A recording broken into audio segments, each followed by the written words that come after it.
I know about the art of the deal. There's also something called a deal is a deal.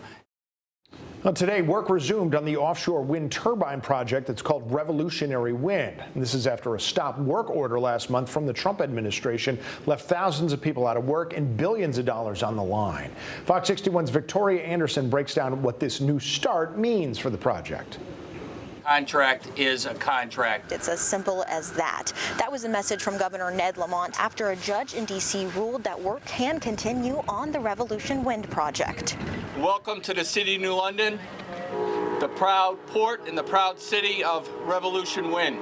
The sounds of New London's port make it an unlikely spot for a press conference. That this project moves forward. But the clamor of construction fit right into a celebration of jobs, according to Rhode Island Governor Dan McKee. So I want to thank the people who are banging that on that building over there right now.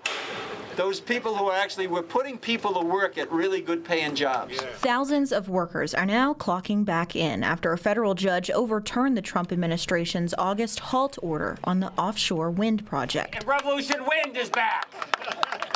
The administration alleges that the offshore project interferes with DoD missions, a claim Connecticut Congressman Joe Courtney quickly shut down with permits from that very department. From the Department of Defense, dated December 11, 2024, it stated that this project, quote, would have no adverse impacts to DoD missions in the area. The project, already 80% completed, will create more than 2% of both Connecticut and Rhode Island's electricity needs. And for workers, this job is a way to pay for their basic needs. Actually, tomorrow we'll be flying out to the vessel and start construction again. So. Kevin Reardon has been working on Revolution Wind as a millwright for more than a year and tells us stops like this are rare. We're going to pick up right where we started off. We have a great system out there, and we'll continue to do that and produce turbines. The lawsuit from the states and developers is still ongoing, but so is communication between the plaintiffs and the White House. I know the White House has said this is not the last word, but I have a positive spin on that. That's because we're continuing to discuss how we work together going forward. Both governors have hinted at a possible deal with the administration, with talks of the states leaning into a broader energy grid with nuclear and natural gas. But with many questions still unanswered, the sound of work That this project moves forward. is carrying a celebratory tune for both states. I love that.